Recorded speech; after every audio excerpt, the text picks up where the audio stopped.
예, 진행해도 될까요? 예. 예. 네 번째 시간 진행하도록 하겠습니다.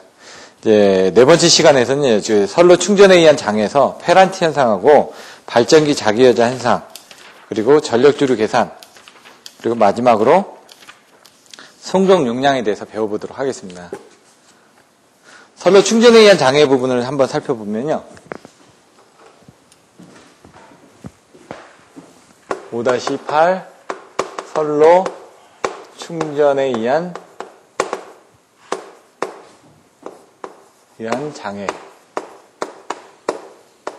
먼저 이제 선로 충전에 의한 장애가 뭐가 있을지 한번 살펴보시면 첫 번째 이제 페란티 현상이 나오고요. 두 번째 발전기 자기여자 현상이 나옵니다.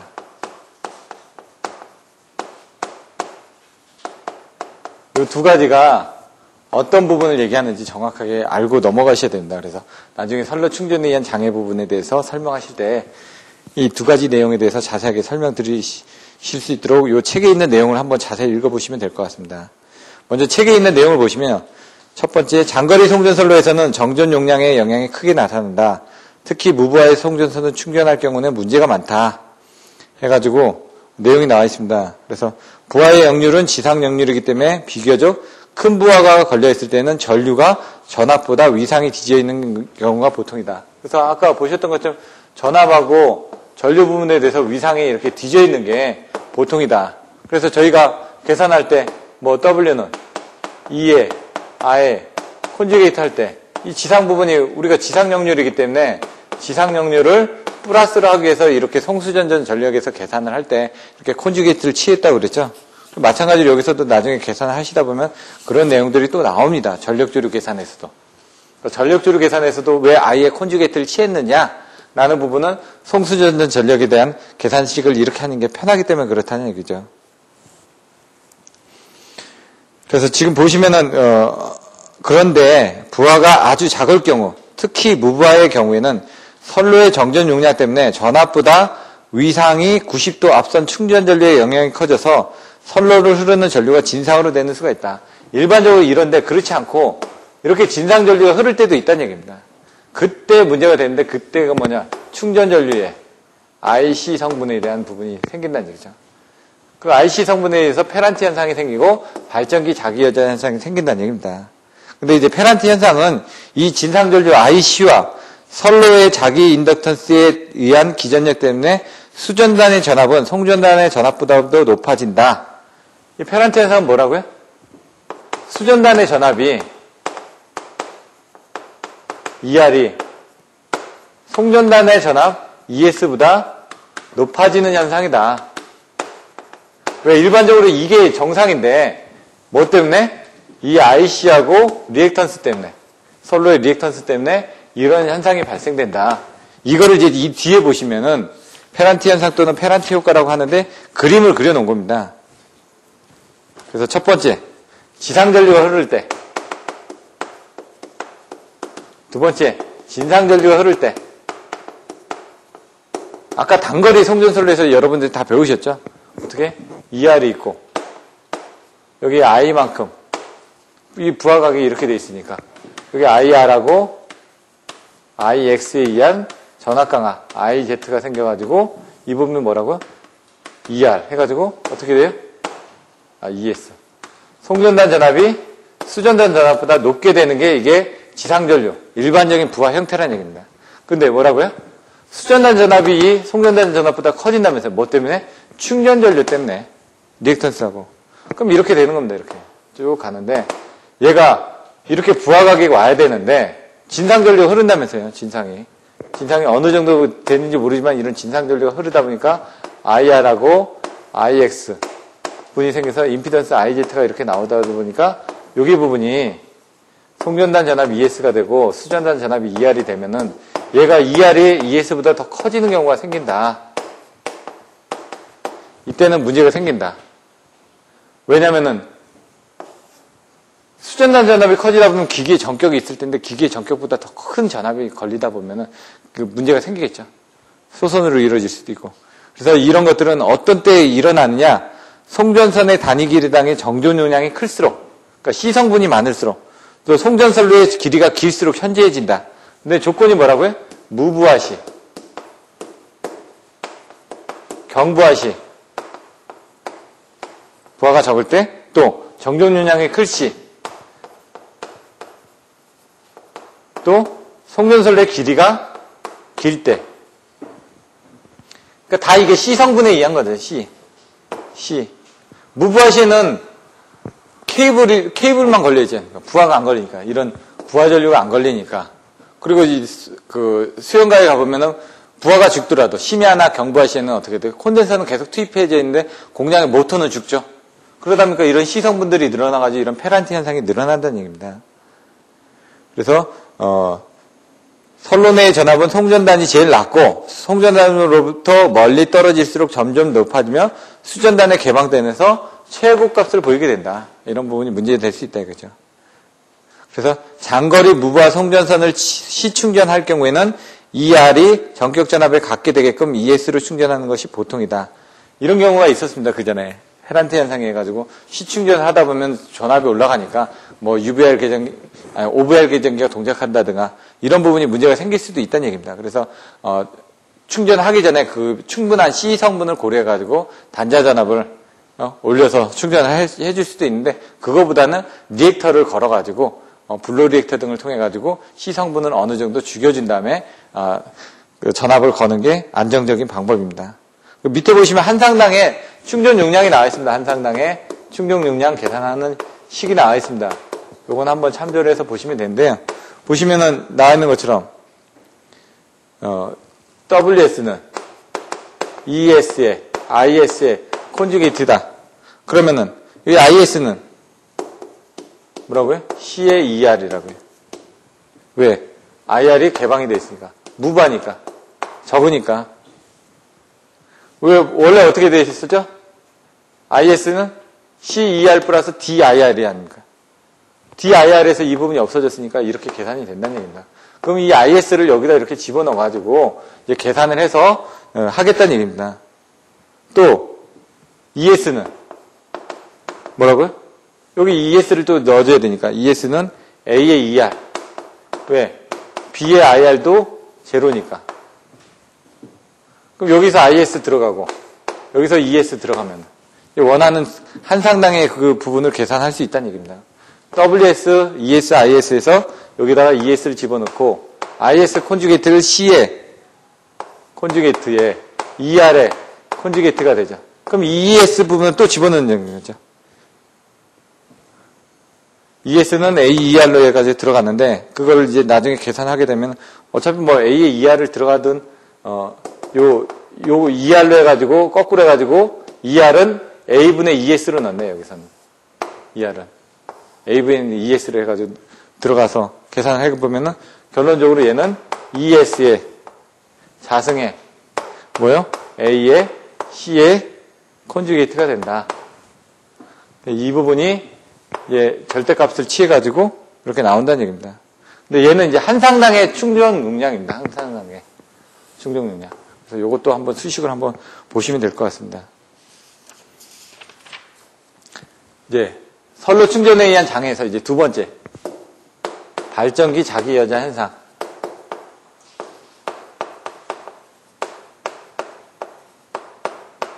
여기서 요것도 이제 책에서 이제 내용들을 한번 잘 읽어보셔야 되는데요. 장거리 송전선로에서는 수전단의 부하가 없을 경우에도 정전 용량에 의한 충전 전류가 송전단으로부터 공급되지 않으면 안 된다.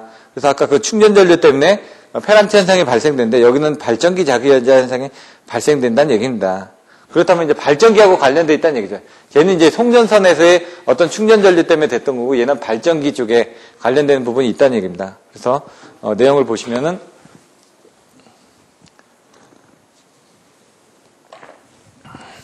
이 충전 전류는 발전기 전압보다 위상이 약 90도 앞서 있기 때문에 교류 발전기의 전기자 반작용에 의해 지상 전류의 경우와는 반대로 발전기 단자 전압은 오히려 상승한다. 그래서 내용을 보시면 만일 용량이 작은 발전기로 장거리 송전선을 충전할 경우, 즉 무부하 송전선에 발전기를 투입해서 운전할 경우에는 발전기의 여자 회로를 개방한 채로 발전기를 송전선로에 접속하더라도 순식간에 발전기의 전압이 이상 상승할 수가 있다. 이 현상을 발전기의 자기 여자 현상이라 한다. 발전기가 스스로 여자되는 현상. 어떤 때요? 발전기 용량이 작을 때. 용량이 작을 때 여자 회로를 개방을 하더라도 여자 회로를 개방했는데도 불구하고 어디서? 송전선으로부터 들어오는 이 충전 전류에 가지고 자기가 스스로 여자가 되는 겁니다. 전류가 흐르다 보니까. 그래서 전압이 상승을 해버리니까 발전기 쪽에 문제가 생기니까 발전기가 트립이 돼버리겠죠. 이런 것 같은 건 실제로 몇 번 케이스를 겪었었는데 어떤 경우에 생기냐면 공항 같은 경우 아니면 항만 지역 이런 데는 이제 케이블이 많습니다. 그러니까 어떤 경우가 있으면 공항에서 케이블들이 활주로에 이렇게 있을 거 아닙니까? 여기 발전소가 있고 여기 정전이 한전이 있는데 한전에서 하다가 이제 트립이 돼서 이제 발전기로 이제 전원을 공급해 주기 위해서 여기 있는 각각의 관제탑이라든가 활주로에 있는 뭐 등이라든가 이런 쪽을 공급을 해주기 위해서 하는데 여기 시성분이 많다 보니까 이 발전기에 여자 회로를 개방을 한 채로 그냥 바로 시충전을 하는 거죠. 처음에 충전을 하는데도 이 성분이 크니까 이 발전기가 주저앉아 버린다는 얘기죠. 항만도 마찬가지입니다. 도크가 길지 않은 순간 뭐 몇 킬로씩 되니까 이런 부분이 실제 사례가 있어가지고 여기다 어떻게 했냐 션트 리액터를 달아가지고 요 시충전할 때 요거에 대한 콘덴서 성분을 얘가 없애진 상태에서 이제 투입을 하게끔 하는 그런 사례들이 있습니다. 실제로. 그래서 여러분들 이게 이론에만 보는 부분이 아니라 이게 실제로 다 적용이 되기 때문에 이런 이론적인 부분을 정확하게 알고 계시면 나중에 도움이 됩니다. 그래서 발전기의 자기 여자 현상을 이제 송전 선로에 따라서 이제 그림으로 그려져 있습니다. 그래서 그 그림을 어떻게 그리는지 한번 살펴보도록 하겠습니다. 그림 5-32를 그려드리고 그림의 각 그 부분이 의미하는 부분을 설명드리도록 하겠습니다. 그림을 딱 보시면 이렇게 나옵니다. 이렇게 그림을 그릴 때마다 좀 헷갈리는데 이게 하나 그리고 둘 그리고 셋 그리고 넷. 이 그림하고 똑같이 한번 그려볼까요? 얘가 1번 얘가 2번 얘가 3번 얘가 4번. 예, 제가 그림을 이걸 좀 더 작게 그렸어야 했는데 얘가 VL 여기가 VM 얘가 VN LMN이죠. 여기가 지역이 M 여기가 N 이렇게 그려주시면 됩니다. 1, 2, 3, 4에서 1, 2, 3, 4 이렇게 여기서부터 하나 둘, 셋, 넷 그렸고 그 다음에 여기서부터 LMN 나가면 된다는 얘기죠. MN 나가는데 얘는 뭐고 얘는 뭐냐? 얘는 V자가 붙었으니까 전압이죠. 얘는 뭐라고요? 역륜. 전류. 충전 전류.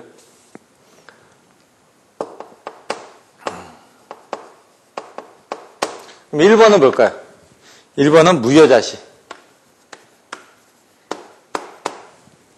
2번은 여자 전류가 있는 경우. 여자 전류가 있는 경우. 3번은 장거리. 4번은 단거리. 이렇게 되어 있습니다. 단거리 선로의 충전 특성, 장거리 선로의 충전 특성. 그럼 여기서 이제 알 수 있는 부분이 여기 이제 전압입니다. 요 전압, 요 전압, 요 전압을 이제 보기 위해서 이 그림을 그린 겁니다. 첫 번째, 여기서 가장 문제되는 게 뭐냐면 발전기 자기 여자 현상이거든요. 자기 여자 현상에서 뭐가 된다고요? 전압이 올라간다고요. 스스로. 전압이 올라간다는 부분 때문에 이게 문제가 되는 거죠. 어떻게? 장거리 선로에서.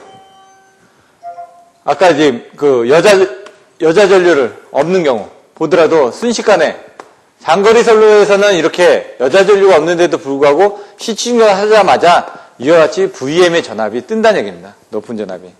근데 여자 전류가 있는 경우는 더 뜨겠죠? 예?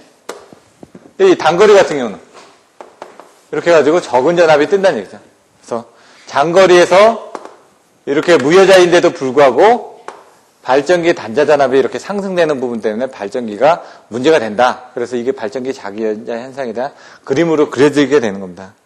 보시면은 225페이지 맨 위에 보시면 그림 1, 2는 발전기 진상 전기자 전류에 의한 포화 특성으로 1은 무여자인 경우, 2번은 여자 전류가 있는 경우, 3, 4는 송전선의 충전 특성인데 3번은 장거리에 대한 부분, 4번은 단거리 송전선로에 대한 부분이죠. 그림으로부터 정전 용량이 큰 장거리 송전선로인 경우에는 무여자일지라도 전압은 어디까지요? VN까지 상승하고 여자 전류가 있을 경우는 어떻게 해요? VN까지 상승한다. 하지만 단거리에서는 이런 현상은 생기지 않는다. 왜냐하면 작은 전압만 생긴다는 얘기죠. 왜냐하면 여자가 전류가 있더라도 이렇게 여자 전류가 있더라도 이런 정도의 작은 전압밖에 생성되지 않기 때문에 문제가 되지 않는다. 그래서 발전기 자기연자 현상이나 페란티 현상은 어떻게 장거리 선로에서 문제가 된다는 얘기입니다. 그럼 여기서 보시면은 밑에 보시면은 즉 송전선로가 길 경우 곡선 3은 여기 곡선 3 부분입니다. 요게 여자가 되지 않더라도 예? 순식간에 전압이 M까지 상승함으로 문제가 된다는 얘기고요. 송전선로가 짧을 경우에는 자기 여자가 일어나지 않고 L점에서 멈추게 된다. 이렇게 되어 있습니다. 그래서 중요한 거는 무여자일지라도 송전선로가 길게 되면은 이런 VM에 대한 상승 전압이 생겨가지고 발전기가 스스로 기동할 수 없는 그런 상태가 된다. 근데 이건 뭐냐? 시충전시. 시충전이라는 건 뭐냐면 처음에 충전을 한다는 얘기입니다. 처음에. 그러면 이제 부하가 죽었을 때 발전기로 기동을 하게 해서 부하를 딱 투입하는 순간에 아까 C 성분이 많다 보니까 여자 전류를 개방을 했는데도 전압이 올라갔는데 어떻게 해요? 이런 식으로 전압이 올라간다. 내용을 써주시고 이런 그림을 그려주셔야지만 발전기의 자기 여자 현상을 설명을 해줄 수 있다는 얘기입니다. 그래서 여기 나와있던 첫 번째 개념 그리고 그림을 그려주시고 그림에 관련된 간단한 내용들 조금 전처럼 여기 지금 무부하인데도 무여자인 상태에서도 송전선로가 길다 보니까 이 VM까지의 전압이 급격하게 상승하게 된다라는 내용을 여기다 써주셔야지만 발전기의 자기여자 현상을 설명을 해주게 되는 겁니다. 그러면 이걸 방지하기 위한 대책에는 어떻게 있냐?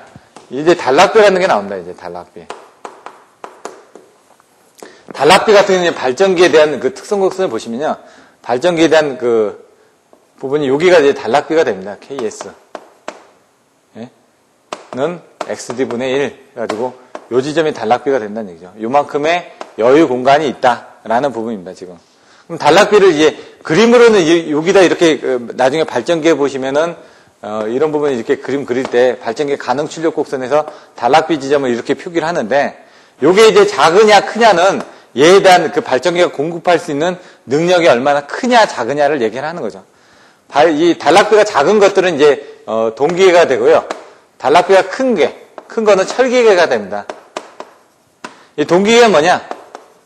어떤 화력발전소의 화력발전기 같은 게 동기계가 되는 거고요. 철기계가 뭐냐? 수차발전기 같은 게 되는 겁니다. 수차발전기 같은 게 응동 특성이 좋으니까 발전되더라도 바로바로 지금 부하 커트 같은 걸 이제 수차발전기를 하는 거죠. 어떤 견딜 수 있는 능력도 좋고. 얘 같은 경우는 동기계이다 보니까 이런 식으로 이렇게 돼 있죠. 횡축으로 이렇게 돼 있는 부분이고요. 얇게 해서 돌게끔 돼 있고요. 얘 같은 철기계 같은 경우는 튼튼해야 되니까 물이 이렇게 되니까 이렇게 크게 돼 있습니다. 물이 내려오면서 이 부분을 돌려야 되니까 이렇게 튼튼하게 철기계로 만들어야 된다는 얘기죠. 그래서 이런 것들은 단락비가 커질 수밖에 없다는 얘기죠. 얘 같은 경우는 보통 한 0.6에서 0.8이다. 얘는 1.2에서 1.4다. 이런 식으로 1 이상 올려주게끔 하려면은 보다 튼튼하게 만들어야 되니까 비용들이 많이 들어간다. 이런 내용들이 나와 있습니다. 단락비는 뭐냐? 여기서 써지는 것처럼 발전기의 단락비는 전격 속도에서 여기 나와 있는 거 저는 이제 이걸 어떻게 했냐면 정무압계 3유지계로 외웠습니다. 정무압계 이 책하고는 좀 틀리는데 정무압계 3유지기 내용은 비슷한 내용입니다. 전격 속도에서 무부하 전압을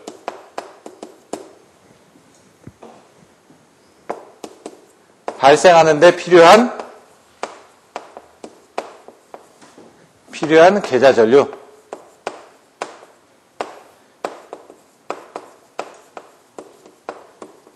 계좌전류라는 얘기입니다. 결론적으로. 여기도 계좌가 있죠. 여기도 계좌전류라는 얘기죠. 계좌전류하고 계좌전류 비율인데, 단락비라는 거는 이거를 이제 테스트를 해가지고 정의를 하는데, 이 특성을, 이건 삼상 단락전류와 같은, 삼상 단락 시에 전격 전류와 같은 지속 단락 전류를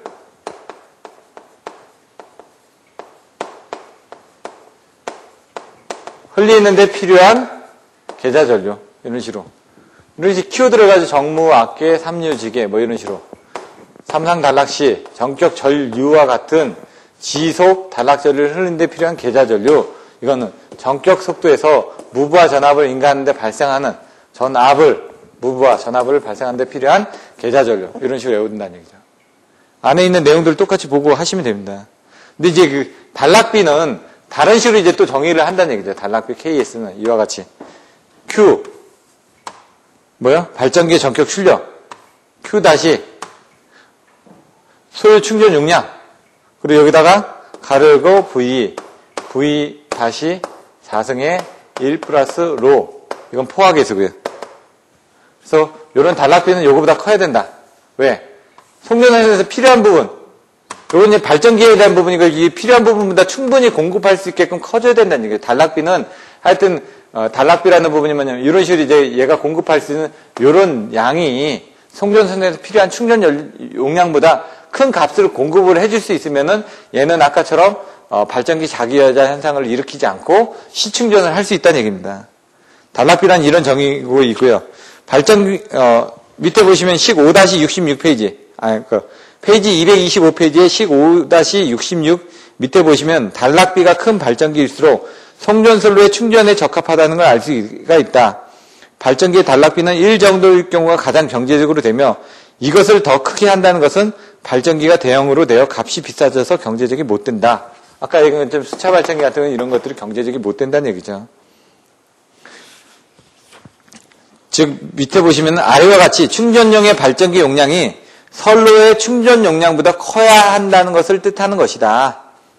발전기 용량이 충전용보다 커야 된다는 걸 뜻하는 것이다. 이제 발전기를 이제 요걸 가지고 이제 이쪽으로 넣고 반대로 이제 돌린 겁니다, 이제.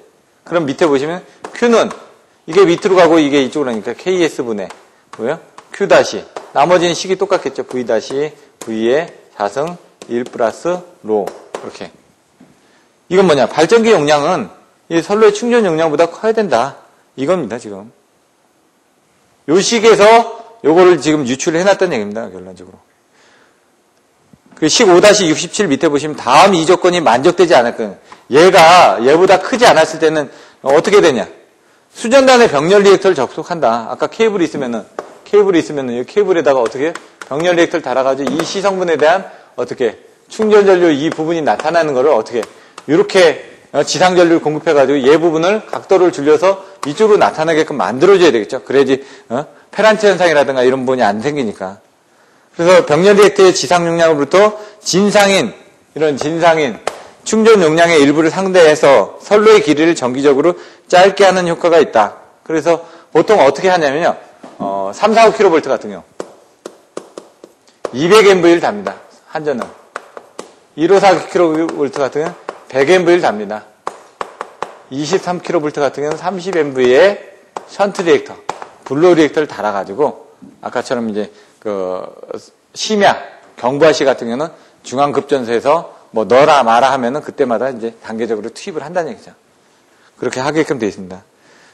이상은 주로 장거리 송전선로의 정전 용량에 대해서 특히 무부하시에 미치게 되는 나쁜 영향에 대해서 설명하였다.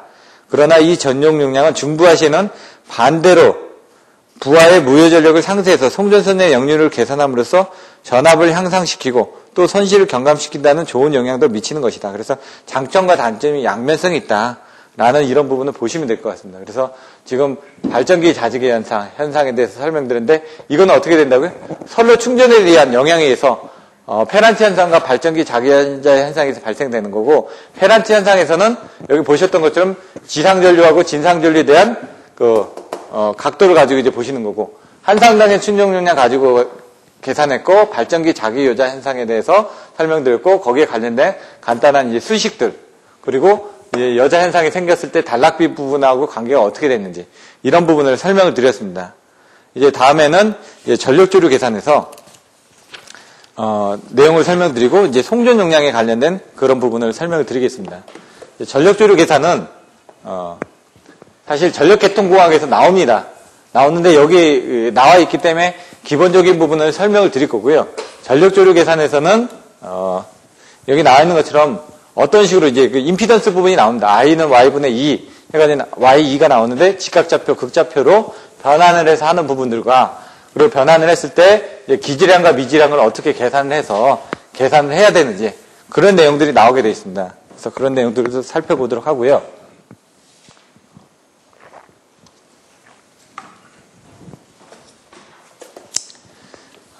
페이지 227페이지 전력조류 계산 5-9 전력조류 계산. 전력조류 계산이 뭔지는 이제 설명을 드릴 텐데, 맨 위에 보시면은, 전력 원선도라는 것은 어디까지나 송전단과 수전단이 1대1로 대응하는 간단한 이기 계통에 한해서만 그릴 수 있고, 그러니까 원선도는 뭐라고요? 아까 얘기했던 송전단. 예? 수전단에 대한 전압만 가지고 송전단 측, 수전단 측밖에 못 본다는 얘기죠. 근데 밑에 보시면 주 3회 해가지고 원칙적으로 2기 계통을 대상으로 하지만 특수한 경우 3기 계통까지 확장해서 그릴 수 있다라고는 돼 있습니다. 하지만 원선도는 뭐라고요? 송전단 측에 대한 부분하고 수전단 측에 대한 부분. 이렇게 가면서 송전단 측에 대한 부분하고 수전단 측에 대한 부분만 볼 수가 있다는 얘기입니다. 이게 나중에 보시면 안정도에서 등면적법하고 똑같죠. 등면적법은 2기까지밖에 못하지 않습니까? 안정도에서. 근데 나중에 안정도에서는 3기 계통, 다기 계통에서는 어떻게 되죠? 단단법에 대해서 설명을 하죠. 이번에 시험에 단단법에 대해서 나왔지 않습니까? 마찬가지로 여러분들이 전력조류 계산에서도 원선도는 이렇게 그 2기 계통밖에 못하기 때문에 여러 가지 계통을 하기 위해서 바로 전력조류 계산이라는 걸 한다라는 내용이 나와 있는 겁니다.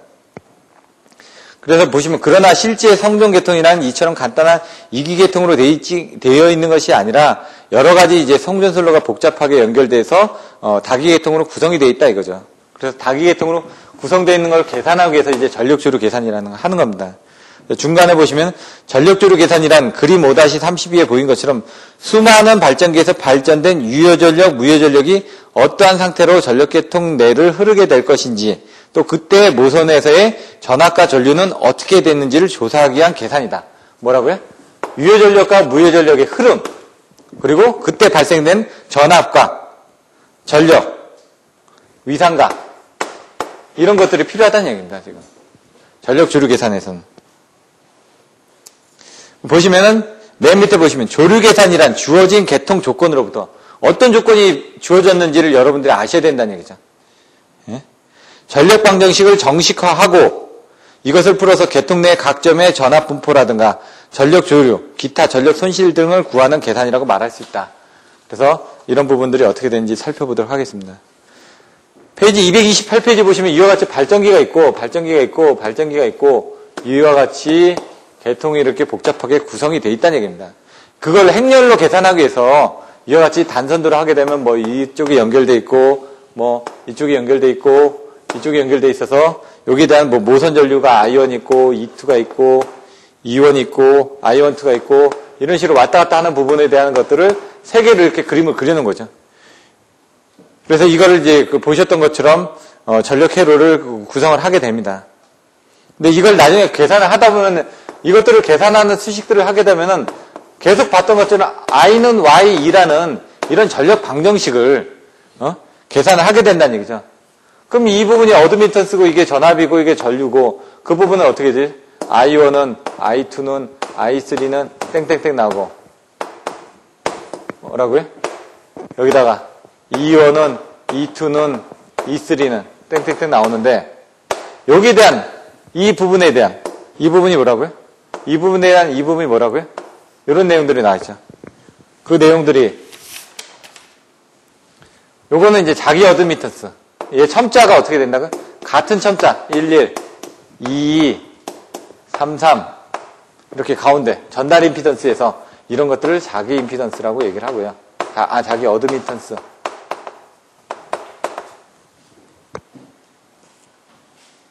이걸 구동점 어드미턴스.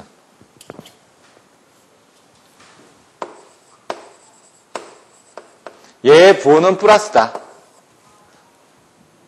사장의 인덕턴스에서도 설명을 드렸었죠. 정전용량에서 전유계수, 정전용량에서 정전유도계수 할 때도 이런 부분에 대해서 가운데 부분은 플러스라면서요, 전부 다. 나머지는 다 마이너스라면서요. 첨자가 틀린 부분. 이제 첨자가 틀린 부분. Y21, Y12 다 같다고 그랬죠.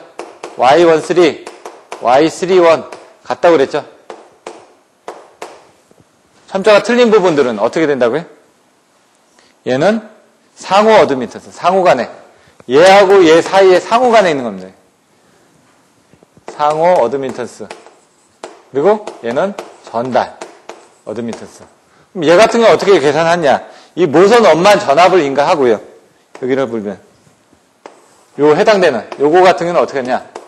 모선 1만 전압을 인가하고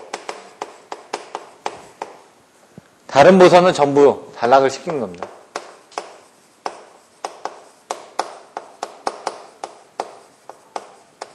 그러니까 다른 모선은 전부 다 없애버리고 얘만 전압을 인가해서 여기서 발생되어 있는 그 부분에 대한 어드미턴스를 구했다는 얘기입니다. 얘 같은 경우는 어떻게? 상호 왔다 갔다 하는 상호 임피던스를 어드미턴스를 했다는 얘기죠. 근데 이렇게 하다 보니까 여기 이제 방향 때문에 뭐 마이너스 부분이 이렇게 나온다는 얘기입니다. 이게 전부 다 이쪽은. 얘하고 얘는 같고 이렇게 쌍대성의 원리에서 얘하고 얘는 같고 이런 식으로 첨자가 1, 2, 2어는 이제 같다. 그런 부분이 있고요. 그런 내용들이 나와 있는 겁니다, 지금. 그래서 페이지 229페이지 맨 밑에 보시면 Y1은 모선 1의 자기 어드미턴스 또는 구동 어드미턴스라고 얘기를 한다. 그래서 모선 2에다 단위 전압을 인가하고 다른 모선 전압은 전부 단락해서 모선 1에 유입하는 전류와 같다. 그래서 설명이 되어 있습니다. 페이지 230페이지 맨 밑에 보시면 상호 어드미턴스, 전달 어드미턴스로서 모선 1의 단위 전압을 인가하고 다른 모선 전압을 전부로 0으로 하였을 때 모선 2에 유입하는 전류와 같다. 그런데 뭐라고요? Y2는 모선 1과 2를 연결하는 지로의 어드미턴스에 마이너스 부호를 붙여서 구할 수 있다 이거죠. 여기는 다 플러스인데 여기는 마이너스 부호를 구할 수 있고 얘는 상호 임피던스, 상호 어드미턴스, 전달 어드미턴스, 얘는 자기 어드미턴스, 구동적 어드미턴스인데 플러스고 얘는 모선 1만 전압을 인가하고 다른 모선은 전부 단락을 시킨 상태에서 구하는 거고 얘는 상호에 관련된 부분이다 라는 내용이 나와 있다는 얘기죠. 그래서 그 전력 방정식을 행렬로 이렇게 구해가지고 계산을 한다는 얘기입니다. 그래서 여기 부분을 어드미턴스 행렬이라고 밑에 나와 있습니다. 어드미턴스 행렬을 할 때도 보시면은 이제 그 콘주게이트들이 들어가죠. 그래서 그 부분을 여러분들 보시면 될 것 같고요. 이거를 이제 그 계산하기 위한 방법이 두 가지가 있다는 얘기입니다. 첫 번째, 직각좌표. 두 번째, 극좌표겠죠. 직각좌표는 이겁니다. X축에 대한 R, Y축에 대한 JX다. 그럼 R 플러스 JX로 표시하는 것처럼 Z는 R 플러스 JX로 표시하는 것처럼 얘도 그렇게 표시를 한다는 얘기죠. 실수부하고 허수부로 해가지고 직각 좌표로 표시를 한다는 얘기입니다. 근데 극좌표는 어떻게 되냐? 좌표, 극이 들어가죠. 이렇게 IM에 이 세타 부분이 들어간다는 얘기죠. 이 지점을 세타로서 표시를 한다. 얘는 X축과 Y축의 실수축과 허수축에 대한 부분으로 표시를 한다. 그래서 231페이지 밑에 보시면 직각좌표 보면은 해가지고 전압도 각각 실수분과 허수분으로 나눠서 표현되므로 얘가 뭐라고요? 실수부와 허수부로 나눠서 표시하는 게 직각좌표다. 극좌표 232페이지에 보시면 극좌표 변환 모선 전압과 어드미턴스 행렬 요소를 극좌표 표시로 변환하는 것이다. 극좌표로 이와 같이 각도로서 그런 내용들이 있고요. 이제 기질량과 미질량 이걸 계산하다 보면 조류 계산이란 발전기에서 발생된 유효전력과 무효전력의 흐름을 계산하는 겁니다. 그럼 여기 조류 계산에서 필요한 기질량과 미질량이 있다 이거죠. 연립방정식으로 이제 계산을 하는데 얘가 이제 그 필요한 값들이 네 가지가 있습니다. 근데 그 중에 두 가지는 알고 두 가지는 모릅니다. 발전기 모선. 모선의 종류에 따라서 이제 틀려집니다. 기지량이. 모선의 종류. 그 다음에 기지량, 미지량. 발전기 모선. 근데 발전기 모선 중에 하나가 또 이제 있고요. 이제 부하 모선. 그 다음에 기준 모선. 기준 모선은 스윙 모선 또는 슬랙 모선. 이런 식으로 또 쓰여집니다. 아까 뭐라고 했죠? 특성 임피던스, 서지 임피던스, 파동 임피던스, 고유 임피던스. 똑같은 얘기가 모르면 못 쓴다는 얘기죠. 얘도 스윙 모선을 물어보면 모른다는 얘기죠.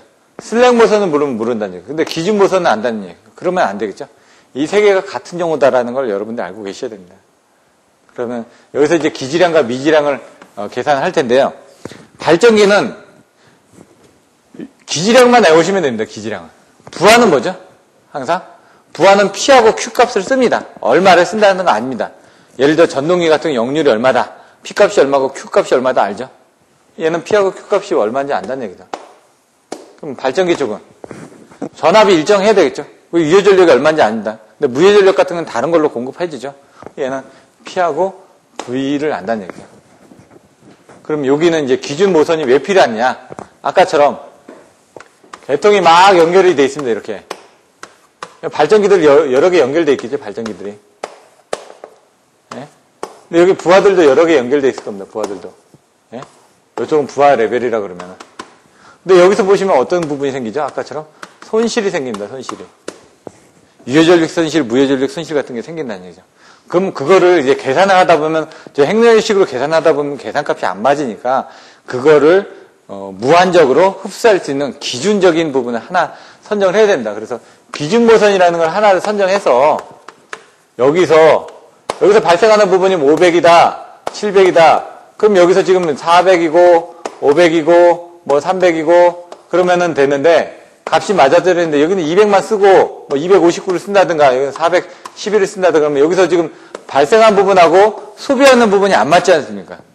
안 맞는 부분이 어디냐? 여기 손실은 없어지지 않습니까? 그 손실 부분을 얘가 커버할 수 있는 어떤 하나의 안전장치가 필요하다. 그게 바로 기준 모선입니다. 계산을 하기 위한 계산에서 오차가 나는 부분을 흡수하기 위한 부분을 하나 설치를 해줘야 된다는 얘기입니다. 그게 바로 기준 모선입니다. 스윙 모선. 그러다 보니까 얘 같은 경우는 모릅니다. 뭐를.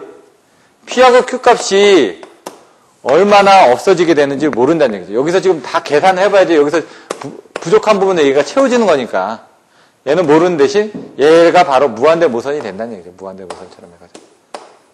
부하의 증감에 관계없이 계속 공급해 줄 수 있는.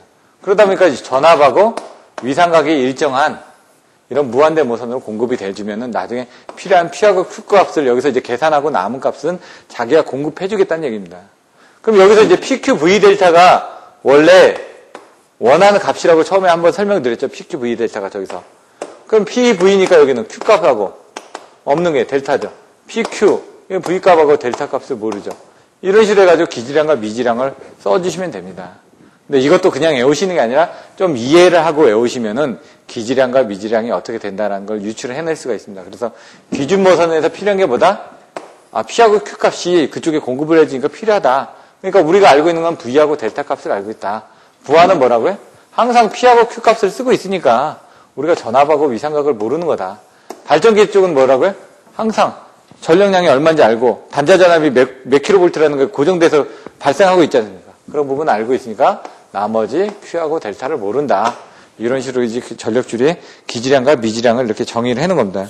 그럼 여기 어떻게 되어 있냐? 발전기 모선 P하고 E로 되어 있고요. 여기 무효전력 Q하고 S로 되어 있고요. 부하 모선은 P하고 Q로 되어 있고 E하고 델타로 되어 있죠. 중간 모선 해가지고 이렇게 되는데 넘어가고 이제 기준 모선이 어떻게 된다라는 부분은 여기 나와 있지가 않지만 나중에 이제 전력계통공학에 가면은 이런 부분이 나와 있기 때문에 여러분들이 이런 부분을 정확하게 알고 계셔야 됩니다. 그래서 나머지 내용들은 그냥 한번 보시면 될 것 같고요. 전력 조류 계산의 목적이 이제 나와 있습니다. 그 목적이 조류 계산의 목적이 어디 있냐면 페이지 235페이지 맨 밑에 있습니다. 저는 이제 사운학으로 외웠습니다. 사운학. 여기서 뭐냐? 1번. 사고 예방 제어. 2. 운용계획 위반.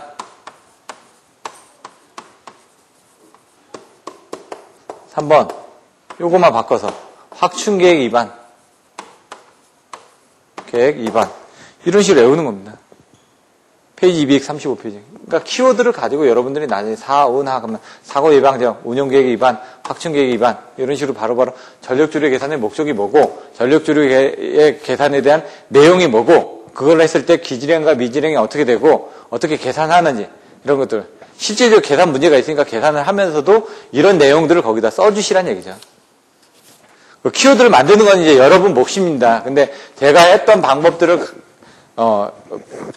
레퍼런스로 알려드릴 테니까 그걸 보고 여러분들이 참조를 해서 만들으시면 될 것 같습니다.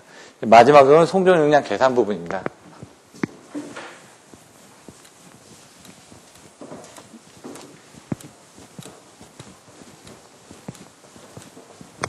송전용량 계산에서는 지금 책에서는 장거리 송전선로에 대한 용량 부분, 송전용량 결정 조건만 나와 있습니다. 하지만은 여러분들 서브노트에는 단거리 송전선로의 송전용량 결정 내용도 나와 있고요.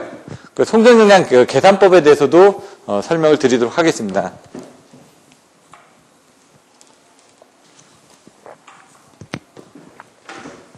(5-10) 송전용량.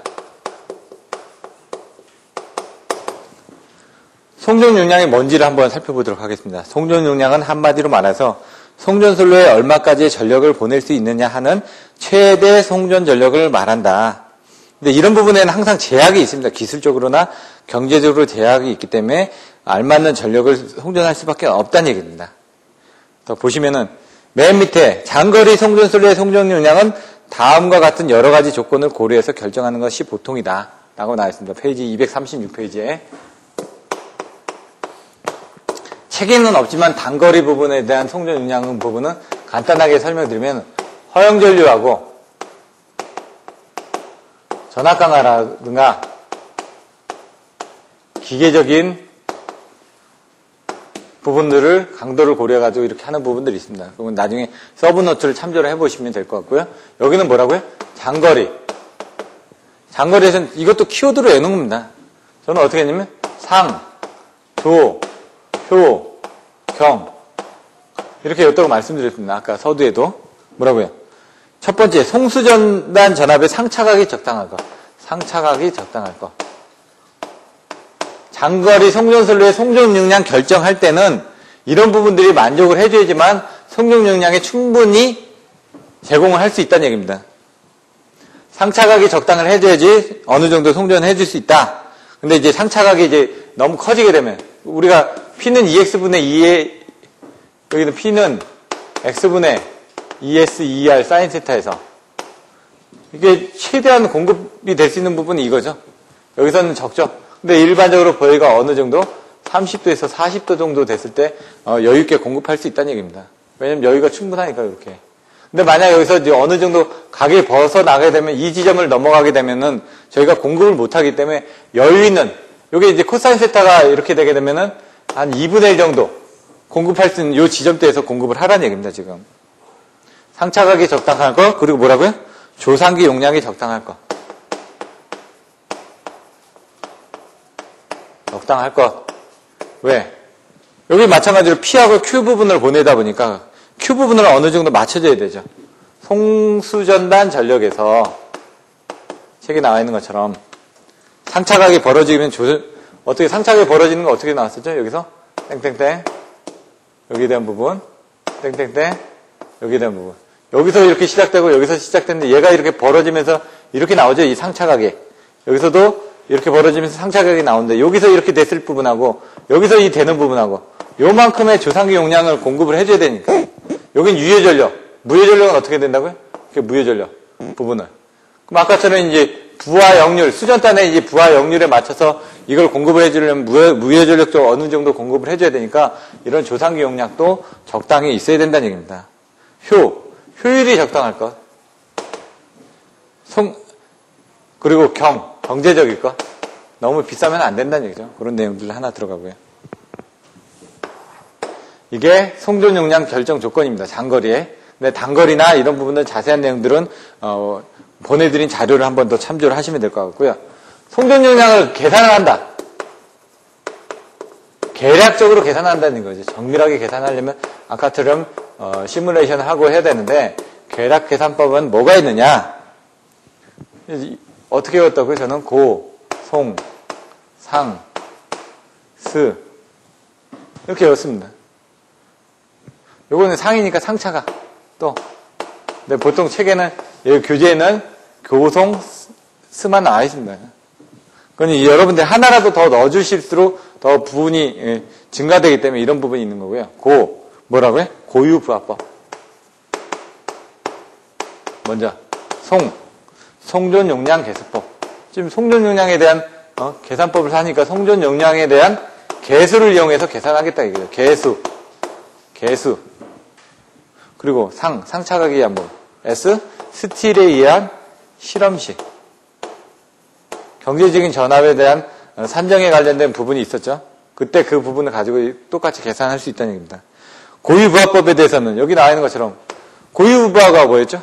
특성 임피던스, 서지 임피던스, 파동 임피던스, 고유 임피던스 나왔죠. 그 고유 임피던스 부분을 똑같이 적용을 하는 겁니다. P는 뭐라고요? VR의 자성, Z오메가. 이 Z오메가 나오죠. 특성 임피던스가. 그러니까 P는 R분의 V 자성에서 이 R 부분을 특성 임피던스를 갖다 썼다 이겁니다. 그러다 보니까 이걸 계산하면 어떻게 해요? Z는 항상 L이 위로 올라간다면서요. C분의 L의 VR의 자성. 이걸 이용하면 고유부하법을 해가지고 거기 선론에 있는 임피던스를 알지 않습니까? 전압을 알지 않습니까?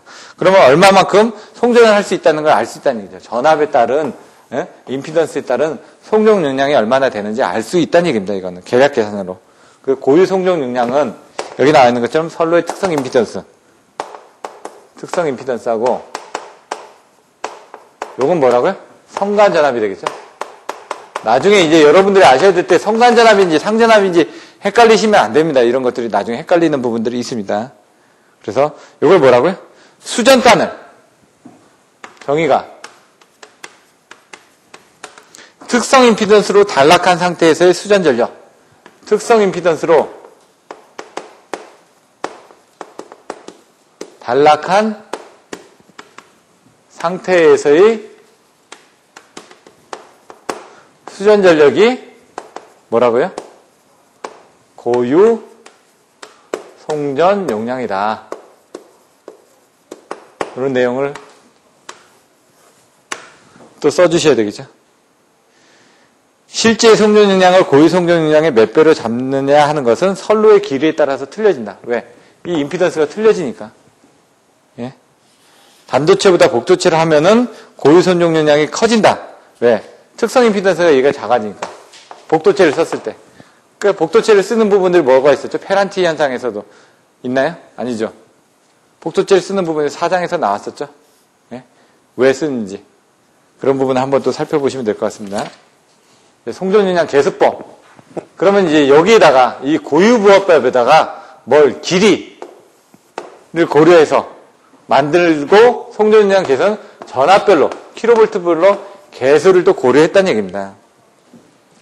그럼 여기는 어떤 이 특성 임피던스를 어느 정도에 딱 정해져 있는 특성으로 딱 정의를 했습니다. 특성 임피던스가 얼마 그래요? 가공선이 300에서 500옴 정도 됐죠. 그때 그 부분을 이제 계산을 했던 부분이라고 그러면 여기서는 238페이지 메뉴 보시면 송전 용량 계수법 고유부하법에서는 송전 용량의 선로의 길이에 관계없이 이 전압의 크기로 예를 들어 지금 22.9kV에서는 뭐 20MV까지 지금 뭐 40MV까지 됐는데 뭐 1호사에는 뭐 300MV 뭐 100MV에서 300MV 3, 4, 5에서는 300MV 뭐 이런 식으로 이제 정의를 했던 그런 부분들이 이런 식으로 전압을 가지고 얼마 정도 공급할 수 있다라는 부분들을 정의를 했던 고유부하법이라고 그러면은 이거는 선로의 길이에 관계없이 전압으로 크기로만 정해졌기 때문에 여기에 선로 길이를 고려한 거다. 선로 길이 L을 고려한 게 송전 용량 계수법이다. 그래서 이 부분에 대해서는 PR은 똑같은 송전 용량이니까 P로 시작하는 거죠. 다 용량이니까. PR은 K라는 어떤 개수가 들어갔다는 얘기죠. 개수가 들어갔는데 뭐라고요? 앞에서 봤던 전압 부분, 이 전압 부분을 어떻게? 길이를 고려했으니까 L이 들어가는 거죠. 이렇게 된다 이거죠. 그럼 이 K라는 개수들이 어떤 게 있느냐? 그거를 보니까 60kV, 100kV, 140kV 별로 해가지고 600, 800, 1200. 600, 800, 1200. 100, 800, 1200이라는 이건 킬로볼트고 이건 개수, 송전 용량 개수라는 얘기죠. 이 값이 어디에 들어간다? 이 K 값이 여기에 이렇게 들어간다. 그리고 거리를 고려했다. 길이를 고려했다. 길이를 고려했다. 뭐에? 고유보합법의 길이를 고려하고 송전 용량 개수를 적용한 게 송전 용량 개수법이다. 그 개수는 어떻게 된다? 60, 140kV에 600, 800, 1200이라는 개수를 고려했다. 그 외에 뭐 상차각 부분이 있다. 뭐 이렇게 넘어가시면 되고, 스틸에 대한 실험식이 어떻게 된다고요? V는 5.5에 루트 0.6L 플러스 100분의 PR 킬로와트가 이렇게 됩니다.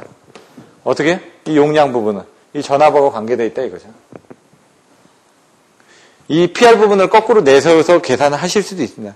이게 사실 원래는 송전 전압의 경제적인 송전 전압의 크기를 계산하는 식이었다 이거죠. 크기를 스틸의 실험식에서 계산했는데 송전 용량 계략 계산법에서도 이 용량을 계산할 수 있다 이거죠. 왜냐면 전압이 있으니까, 길이도 있으니까. 어떻게 해요? 처음에는 길이를 고려하지 않은 이 부분이었지만 나중에는 전압, 여긴 전압만 가지고 했죠. 성간전압만 가지고. 얘는 성간전압에다 길이를 고려하고 어떤 송전 용량 개수를 했다 그러면 얘는 어떻게 되죠? 길이하고 전압만 가지고 송전 용량을 계산을 했다는 얘기입니다. 이와 같이 해가지고 5장 부분도 다 끝났습니다. 그래서 연습 문제 부분을 한번 보시고요. 다음 장에서는 어떤 부분을 하게 되는지 간단하게 한번 설명만 드리고 끝내도록 하겠습니다. 제6장 중성점 접지 방식과 유도 장애를 보시면요. 244페이지에 중성점 접지 방식 종류들이 나옵니다. 그래서 비접지 방식, 직접 접지 방식, 그리고 247페이지에 가서 보시면 변압기의 단절연, 저감절연 이런 쪽이 나오고 기준 충격 절연 강도에 대한 내용들이 나옵니다. 그래서 그런 내용들을 설명드릴 거고요. 저항 접지, 소호 리액터 접지, 그리고 이제 뭐 보상에 관련돼서 중성점 접지 방식들이 어떻게 비교되는지. 이제 중요한 것들은 이제 페이지 253페이지에 있는 중성점의 잔류전압 부분입니다.